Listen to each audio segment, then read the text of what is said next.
ये तो कुरियाल अट्ठा है ये रो अभी तो पूरा गेहूँ बा ये पूरा गेहूँ बा अभी ये अट्ठा कुरियाल है वो हुआ सब पूरा रहा एउटा तान्दै फाल्दै गरेको त्यो त हाँ वहाँबाट सबै पूरा मिलबाट आएर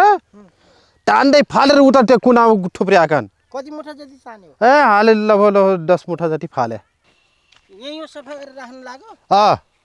पहिला चाहिँ त्यहाँ यहाँसम्म पुरा सफा गरेको यहाँसम्म सफा गरे अनि त्यसपछि त्यहाँ आगो लगायौँ पहिला वहाँ दाउने बेला म सफा थिएन नाइ उता त मैले हाम्रो डाँठमा फालेको भुसा अनि त्यहाँबाट सफा गरेर अनि यतापट्टि सफा गरेर यहाँ त्यहाँ थुप्रोमा हल्का यहाँनिर आगो लाग्थ्यो ए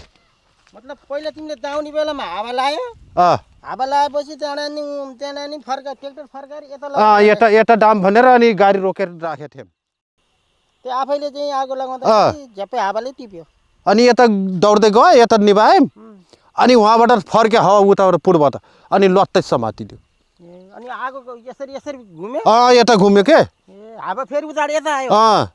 धन्न उता जान पाएन के उता गयो त सबै खत्तम हुने रहेछ नि तेरी त्यो पुरा त्यो बसन्त के हुन्थ्यो हाम्रै भाउजूहरुकोतिर हो त्यो त यो खत्तम हुन्थ्यो के अब के गर्ने अब भयो के जे भयो जो अरूको क्षति भएन तिम्रो मात्र भयो यति हो त्यति हो अरूको खेती भएन अरू चाहिँ नियन्त्रण गर्न सकियो भन्नु त्यति हो अरूको बचाउन सकियो आफ्नो गयो त गयो के फरक पर्दैन अब गयो फरक त पर्यो त्यही पनि अब चाहिँ अरूलाई पनि असर नगरेपछि त धेरै नोक्सान त भएन नि सबैजनाको हैन यो सालले धेरै हुने अनुभव अहिले त लगभग 10 कुइन्टल आउने अनुभव थियो त्यही मैले त अहिले साल अलि राम्रो छ भन्थे मलाई गाउँ त धेरै थियो के पुरै आउने भयो हामीलाई बाहिर मान्छेले घर भन्दा अल्को थियो